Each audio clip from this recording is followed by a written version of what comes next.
Sobat STLC, bagaimana kabar kalian? Kalau aku sehat-sehat aja.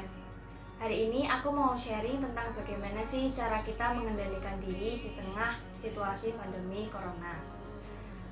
Pertama-tama aku mau tanya dulu kepada teman-teman sekalian, ada nggak sih yang sudah merasa bosan atau merasa suntuk di rumah dan sudah nggak tahan buat pergi keluar, misalnya jalan ke mall bareng keluarga, nongkrong bareng temen, atau melakukan hal-hal yang di luar rumah?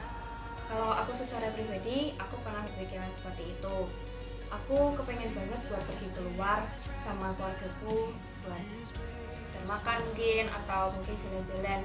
Tapi pemerintah sudah memberitahu kita kalau pasien positif corona sudah bertambah jadi sekitar 300 orang di Semarang.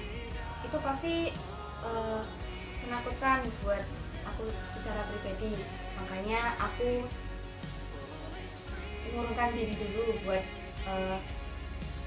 nggak ke mall atau ke tempat-tempat yang umum.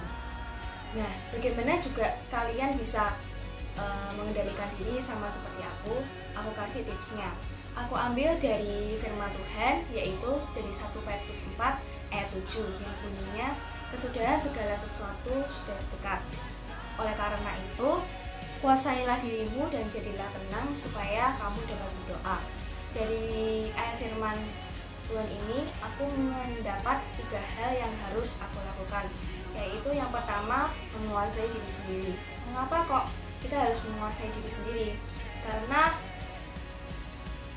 misalkan nih, kita mau ke mall, terus kita sudah nggak sabar, kita sudah nggak tahan, dan kita tetap mempertahankan ego kita supaya kita mau pokoknya keluar aja deh, pokoknya aku mau menyenangkan diriku sendiri.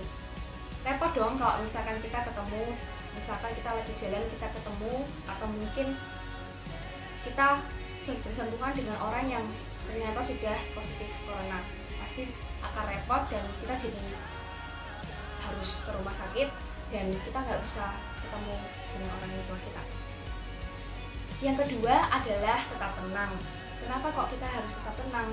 Sesuai dengan peristiwa corona ini, aku mengaitkannya sebagai kita harus tetap tenang di rumah, kita harus stay at home, kita harus melakukan hal-hal yang memang sebaiknya dilakukan di rumah dulu. Seperti misalkan kita menggambar, menulis, melakukan sesuatu yang sesuai hobi, mungkin membaca buku, nonton film, nonton kartun mungkin, apapun yang kalian suka.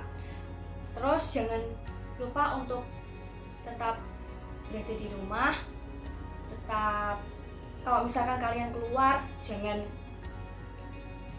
keluar karena urusan-urusan yang nggak penting. Kalau ada urusan mendesak baru kalian boleh pergi, supaya badan kalian tetap fit dan kalian tetap sehat. Yang ketiga, yang terpenting adalah yaitu berdoa. Mengapa kok kita harus berdoa? Sebagai generasi muda, kita harus ambil bagian dalam pelayanan, yaitu dengan cara sederhana berdoa. Apa sih dan siapa yang harus kita doakan? Pertama-tama, doakan buat yang terdekat dulu, yaitu keluarga. Pertama, doakan buat orang tua kita, mungkin mereka mengalami kesulitan ekonomi atau mungkin ada yang kurang sehat. Berdoa buat mereka supaya Tuhan memberikan kekuatan buat mereka.